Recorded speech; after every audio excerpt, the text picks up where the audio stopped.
Okay, good morning students. तो last class में हमने पढ़ा था क्या? लास्ट क्लास में हमने टाइप ऑफ न्यूट्रिशन के बारे में देखा था। उसमें ऑटोट्रॉपिक और हेटेरोट्रॉपिक की बात हुई थी। ऑटोट्रॉपिक में किस किस टाइप के ऑर्गेनिज्म और किस किस टाइप का न्यूट्रिशन देखने को मिलता था, कैसे कैसे ऑर्गेनिज्म का फॉर्मेशन होता था, कैसे उनमें डाइजेशन, कैसे उसमें न्यूट्रिशन होता था, इसके बारे में थोड़ी बहुत बातें हमने की थी। उसके बाद हमने बात की थी हेटेरोट्रॉपिक में। हेटेरोट्रॉपिक में हमने क्या बातें की थी कि हेटेरोट्रॉपिक जो ऑर्गेनिज्म होते हैं उनमें किस किस टाइप से न्यूट्रिशन देखने को मिलता है। उसमें हमने देखा था पैरासिटिक था, होलोजोइक था, सेप्रोफिटिक था, ऐसे करके कई सारे ऑर्गेनिज्म देखे थे हमने। उसमें हर्बीवोरस, कार्निवोरस और ओमनीवोरस को भी देखा था। ठीक है, इतनी बातों के बाद हमने अमीबा के डाइजेशन के बारे में बातें की थी। तो आज की क्लास में हम बात करने वाले हैं ह्यूमन में डाइजेशन की। ह्यूमन में डाइजेशन कैसे कैसे होता है, ह्यूमन में डाइजेशन किस एंजाइम से प्रॉपर किस चीज़ का डाइजेशन होता है, ये पूरी बातें हमको आज करनी है अपने लेक्चर में। ठीक है, तो सबसे पहले बात कर लेते हैं हम ह्यूमन में डाइजेशन की। ह्यूमन का जो डाइजेशन है वो इंट्रासेलुलर और एक्स्ट्रा सेलुलर दोनों होता है, यानी वो सेल के अंदर भी होता है, साथ ही साथ सेल के बाहर भी होता है। वो सेल के अंदर में भी होता है और सेल के बाहर भी उसका डाइजेशन प्रॉपर्ली कंप्लीट होता है। ठीक है, तो बेसिक अगर बात करें ऑर्गन्स की, तो बेसिक ऑर्गन्स क्या क्या होते हैं? हमारे माउथ से स्टार्ट होता है, हमारा डाइजेशन माउथ वाले पार्ट से स्टार्ट होता है, बकल कैविटी से स्टार्ट होता है और हमारे रेक्टम या फिर इंटेस्टाइन वाले पार्ट में जाके एंड होता है।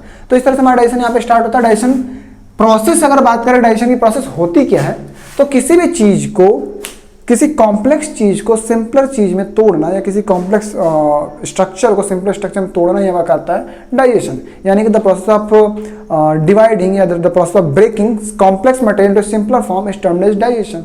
तो डाइजेशन की अगर प्रोसेस कहें तो डाइजेशन प्रोसेस जो होती है वो स्टार्ट होती है हमारे माउथ से। ह्यूमंस में जो डाइजेशन की प्रोसेस है वो स्टार्ट हो जाती है माउथ से।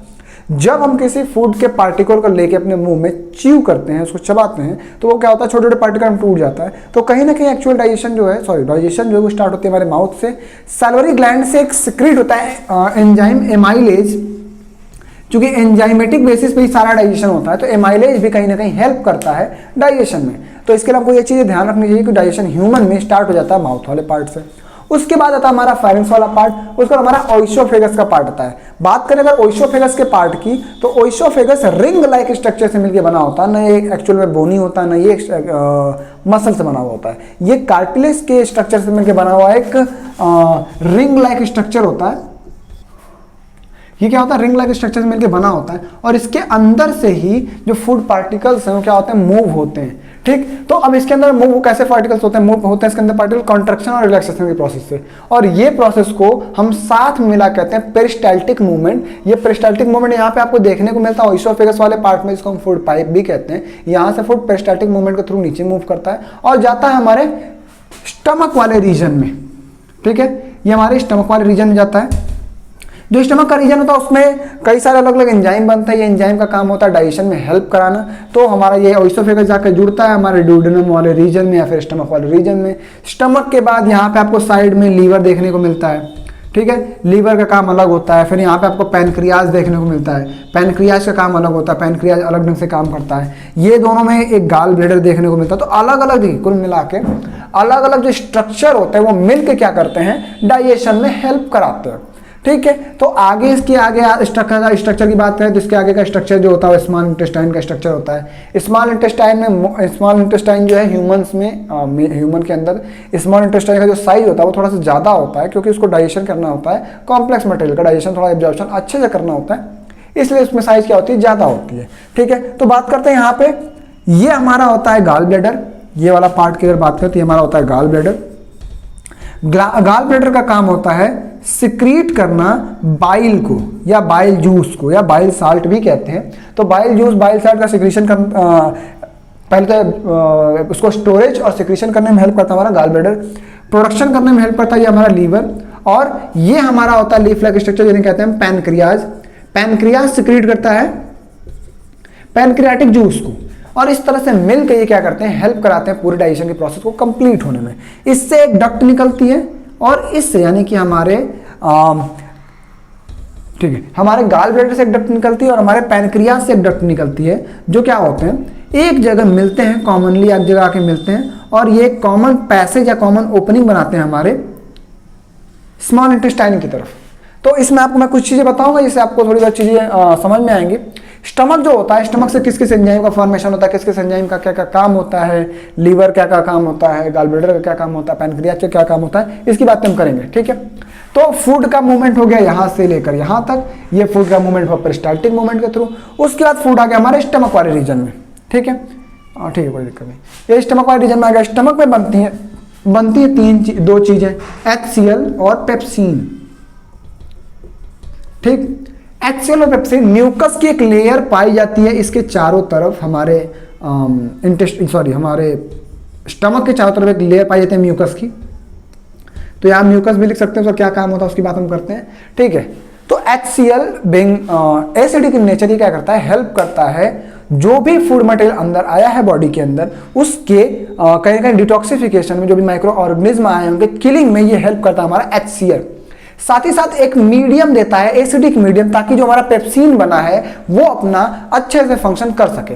तो पेप्सिन को इन्वायरमेंट देने के लिए, जो भी माइक्रो ऑर्गेनिज्म आए हैं उन्हें किल करने में, ये दो काम करता है हमारा HCl। ये हेल्प करता है इन दोनों कामों को कंप्लीट कराने में। म्यूकस जो होता है ये लेयर होता है, चूंकि HCl हमारा एसिडिक होता है तो स्टमक को भी वो क्या कर सकता है, डाइजेस्ट कर सकता है, स्टमक को भी हमारे डिग्रेड कर सकता है। उस स्टमक को डिग्रेड होने से रोकने के लिए म्यूकस की एक लेयर पाई जाती है जो HCl के इम्पैक्ट को स्टमक के ऊपर कम कर देती है। ये फूड पार्टिकल मूव होते हुए नीचे आते हैं, हमारे इंटेस्टाइन के पार्ट में पहुंचते हैं। हमने बात की थी अभी तक HCl की, बात करें अगर पेप्सिन की, तो पेप्सिन जो होता है वो क्या करता है, ये प्रोटीन के डाइजेशन में हेल्प करता है। तो प्रोटीन की डाइजेशन में हेल्प करता है हमारा पहले तो पेप्सिन, आगे बात करते हैं क्या क्या होता है, लेकिन फिलहाल के लिए यहाँ पे पेप्सिन जो होता है प्रोटीन डाइजेशन में हेल्प करता है। तो आपने यहाँ तक देख लिया, हम जो भी फूड इंटेक करते हैं उसमें प्रोटीन, फैट, कार्बोहाइड्रेट से कई सारी चीजें होती हैं। तो प्रोटीन का डाइजेशन में यहाँ से पेप्सिन स्टार्ट हो जाता है डाइजेशन कराना। तो अगर बात करें कि प्रोटीन का डाइजेशन कहाँ से स्टार्ट होता है, तो वो स्टार्ट हो जाता है हमारे स्टमक वाले रीजन से। आगे बढ़ने पे क्या होता है, हमारा जो गाल ब्लैडर होता है ये एक डक्ट बनाता है जिसके थ्रू बाइल जूस जो होता है वो हमारे इंटेस्टाइनल पार्ट में आकर सिक्रीट होता है। अब ये जो हमारा बाइल होता है इसका पीएच चूंकि बेसिक होता है, जो हमारा बाइल होता है क्या होता है, बेसिक होता है, और अभी तक जो मीडियम था वो एसिडिक था। तो ये दोनों मीडियम मिल के एक न्यूट्रलाइज्ड फॉर्म करते हैं, मटेरियल को न्यूट्रलाइज कर देते हैं। तो कहीं ना कहीं जो इंटेस्टाइन के पार्ट हैं इसको प्रोटेक्ट करने के लिए, सेफ करने के लिए इस एसिडिक मीडियम से, इस एसिडिक मटेरियल से इस बाइल साल्ट का फॉर्मेशन या बाइल जूस का फॉर्मेशन होता है या सिक्रीशन होता है, जिससे कि हमारे इंटेस्टाइन का पार्ट किसी भी तरह से डिग्रेड ना हो। ठीक है, अब ये यहाँ पे आ गए। यहाँ पे आने के बाद दो काम करता है बाइल। पहला क्या काम हो गया इसका, न्यूट्रलाइज करने का काम। पहला काम इसने क्या, न्यूट्रलाइज करने का। किसे, ये पहला काम कर दिया, न्यूट्रलाइज करने का काम किसको, जो भी एसिडिक मटेरियल हमारे स्टमक से आया है। दूसरा इसका काम क्या होता है, गॉल ब्लैडर का दूसरा काम होता है इसका कि फैट को इमल्सिफाई करना, टू इमल्सिफाई फैट, फैट को इमल्सिफाई करना। इमल्सिफाई या इमल्सिफिकेशन क्या होता है, क्योंकि फैट के ग्लोब्यूल बड़े बड़े होते हैं, फैट को हम ऐसे ही जानते हैं कॉम्प्लेक्स मटेरियल होता है, फैट के ग्लोब्यूल बड़े बड़े होते हैं। उन बड़े बड़े फैट ग्लोब्यूल को डिग्रेड करके या डाइजेस्ट करके छोटे छोटे फैट ग्लोब्यूल में चेंज करने का काम करता है हमारा बाइल जूस। अब चूंकि बड़े बड़े फैट ग्लोब्यूल को डाइजेस्ट करना या डिग्रेड करना या अपने बॉडी के अंदर एब्जॉर्ब करना सब कठिन है, तो उसको अगर छोटे छोटे पार्टिकल में तोड़ देंगे तो उसको डाइजेस्ट करना थोड़ा सा आसान हो जाता है। इसलिए हमारा जो बाइल डक्ट था, बाइल जूस था, क्या करता है उसको इमल्सिफाई करके छोटे छोटे पार्टिकल में चेंज कर देता है। पैनक्रियाज की बात करें तो पैनक्रियाज से तीन पैनक्रियाटिक जूस का फॉर्मेशन होता है। पहला होता है हमारा ट्रिप्सिन, ठीक है दिखाई दे रहा है, पहला होता है ट्रिप्सिन। दूसरे की बात करें, दूसरा होता है हमारा लाइपेज, तीसरा होता है हमारा एमाइलेज। ठीक, तो ट्रिप्सिन और लाइपेज और एमाइलेज तीनों की बातें करते हैं। ट्रिप्सिन जो होता है, जो अभी तक अनडाइजेस्टेड प्रोटीन था, इस पेप्सिन से जो बच गया था या पेप्सिन के एक्शन के बाद जो प्रोटीन बचता है उसके डाइजेशन में हमारा हेल्प करता है ट्रिप्सिन। तो अगर ट्रिप्सिन और पेप्सिन दोनों की बात करें तो दोनों क्या करते हैं, प्रोटीन के कंप्लीट डाइजेशन में हेल्प करते हैं, पेप्सिन और ट्रिप्सिन। पेप्सिन का स्ट्रक्चर जो होता है वो सिक्रेट होता है हमारे स्टमक से, लेकिन ट्रिप्सिन जो होता है वो हमारा सिक्रेट होता है पैनक्रियाज से। दोनों मिलकर कलेक्टिवली क्या करते हैं, डाइजेशन करते हैं, डाइजेशन कराने में हेल्प करते हैं प्रोटीन के। लाइपेज की बात करें तो लाइपेज जो था वो इस इमल्सिफाइड फैट, जिसको अभी बाइल ने इमल्सिफाई किया, इस फैट को डाइजेस्ट करने में हेल्प करता हमारा लाइपेज। तो लाइपेज की बात करें तो इमल्सिफाइड फैट को, ठीक है, इमल्सिफाइड फैट को डाइजेस्ट करने में हेल्प करता है हमारा लाइपेज। वहीं एमाइलेज क्या होता है, एमाइलेज कई चीज़ों में हेल्प भी करता है, कई चीज़ों डाइजेशन में हेल्प करता है, स्टार्च और ग्लूकोज के भी फाइट थोड़ा बहुत डाइजेशन में हेल्प करता है हमारा एमाइलेज। ठीक है, तो बेसिकली दो चीजें होती हैं हमारा ट्रिप्सिन और लाइपेज, जो अलग अलग स्ट्रक्चर के फैट और प्रोटीन का डाइजेशन में हेल्प करते हैं। स्मॉल इंटेस्टाइन में अधिकतर जो डाइजेशन की प्रोसेस होती है, एब्जॉर्प्शन की प्रोसेस होती है, वो यहाँ पे होती है। तो अगर बात करें एक्चुअल डाइजेशन की, तो एक्चुअल डाइजेशन हमारे स्टमक से स्टार्ट हो जाता है। इंटेस्टाइन में कई सारे डाइजेशन की प्रोसेस, कई जगह पे डाइजेशन की प्रोसेस कंप्लीट होती है। उसके बाद हमारा, चूँकि यहाँ पे आके ही तो हमारा प्रोटीन और फैट के लिए एंजाइम्स मिले हैं, तो हम इसलिए ये भी कह सकते हैं कि जो हमारा स्मॉल इंटेस्टाइन होता है वहाँ पे भी डाइजेशन की प्रोसेस होती रहती है। लार्ज इंटेस्टाइन में ज़्यादातर जो भी वाटर मॉलिक्यूल होते हैं, ज़्यादातर जो भी एब्जॉर्प्शन की प्रोसेस होती है वो हमारे लार्ज इंटेस्टाइन में होते हैं। दोनों इंटेस्टाइन में हमको विलाई और माइक्रोविलाई देखने को मिलते हैं, क्योंकि दोनों का फंक्शन थोड़ा अलग अलग होता है, लेकिन बेसिकली अधिकतर जो विलाई या माइक्रोविलाई होते हैं वो हमारे लार्ज इंटेस्टाइन में पाए जाते हैं, क्योंकि लार्ज इंटेस्टाइन ही वो जगह होती है जहाँ पे अधिकतर डाइजेशन की प्रोसेस, एब्जॉर्प्शन की प्रोसेस कंप्लीट होती है। तो इनगेशन देख लिया हमने, डाइजेशन देख लिया हमने, उसके बाद प्रोसेस थी एब्जॉर्प्शन। हमारा जो, ठीक है, इसको मैं हटा देता हूँ अभी, ठीक है। हमारा जो इंटेस्टाइन होता है, स्मॉल इंटेस्टाइन की बात करें तो हमारा जो इंटेस्टाइन होता है वो क्या करता है, उसके अंदर ढेर सारे विलाई और माइक्रोविलाई वाले स्ट्रक्चर पाए जाते हैं। ये हमारा इंटेस्टाइन का आउटर वॉल है, इसके अंदर से विलाई और माइक्रोविलाई तरह के ढेर सारे स्ट्रक्चर पाए जाते हैं। इन विलाई और माइक्रोविलाइज के अंदर एक सपोर्टिव स्ट्रक्चर होता है, एक एब्जॉर्बिंग स्ट्रक्चर होता है, किसका, ढेर सारे कैपिलरीज का। ये कैपिलरीज क्या करती हैं, चीज़ों को यहाँ से एब्जॉर्ब करके ब्लड के अंदर भेजने में हेल्प करती हैं या लीवर के अंदर भेजने में हेल्प करती हैं, ठीक है। तो चीज़ें यहाँ से जब मूव करती हैं, क्योंकि सरफेस एरिया इससे बढ़ जाता है, तो विलाई का काम अगर पूछे तो विलाई का काम होता है दो। पहला कि सरफेस एरिया को इंक्रीज करना ताकि एब्जॉर्प्शन अधिक से अधिक हो, दूसरा एब्जॉर्प्शन कराने में हेल्प कराना, एब्जॉर्प्शन कराना, ठीक है।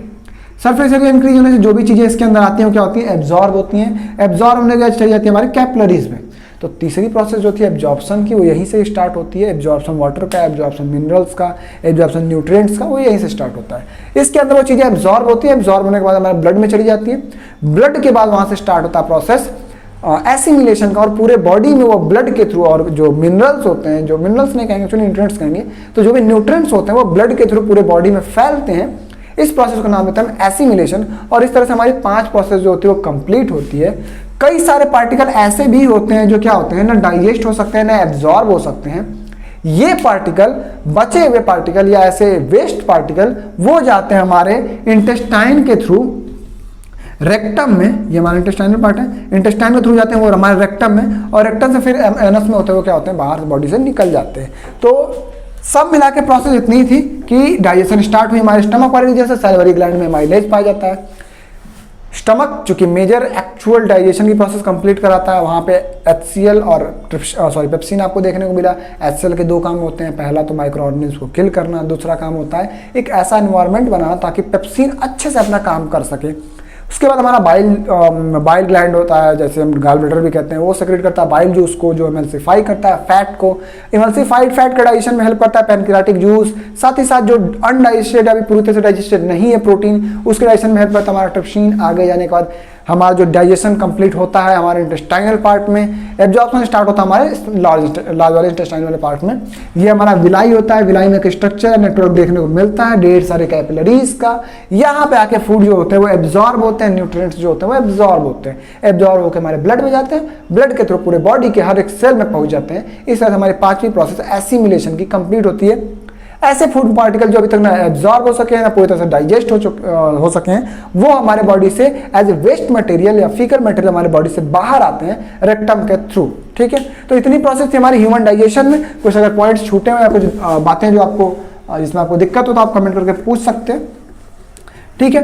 तो इतनी बातें थी हमारी ह्यूमन डाइजेशन में। इसके बाद बात करनी है हमें रेस्पिरेशन की। रेस्पिरेशन क्या होता है, तो वो प्रोसेस जिसके थ्रू बॉडी के अंदर जो भी ये न्यूट्रिएंट्स सेल, जो हर सेल के अंदर या हर बॉडी के पार्ट के अंदर जो न्यूट्रिटिव मटेरियल पहुंचाए गए हैं, इनको देखो आपको इस चीज़ को समझने से बेस पर समझना होगा क्या कि अगर हमारे बॉडी के लिए न्यूट्रिएंट्स क्यों जरूरी हैं, क्योंकि हमारे बॉडी को काम करने के लिए चाहिए एनर्जी, और एनर्जी मिलेगी हमें उन न्यूट्रिएंट्स। जैसे बॉडी को किसी मशीन को काम करने के लिए चाहिए होता है फ्यूल, उस फ्यूल से बनती है एनर्जी, वैसे ही बॉडी को काम करने के लिए चाहिए होता है न्यूट्रिएंट्स, और उन न्यूट्रिएंट्स से होता है एनर्जी। तो चूंकि न्यूट्रिएंट पहुंचाने की जो प्रोसेस है वो तो न्यूट्रिशन है, डाइजेशन की पूरी प्रोसेस है, और उस न्यूट्रिएंट से एनर्जी बनाने की जो प्रोसेस है वो प्रोसेस कराती है रेस्पिरेशन। तो रेस्पिरेशन ना सिर्फ ब्रीदिंग की प्रोसेस, बल्कि ब्रीदिंग के बाद हर सेल के अंदर जो भी न्यूट्रिटिव मटेरियल गया है वो न्यूट्रिटिव मटेरियल को चेंज करना किसी भी तरह के एनर्जी में, वो भी प्रोसेस क्या आते हैं हमारे रेस्पिरेशन में आती है।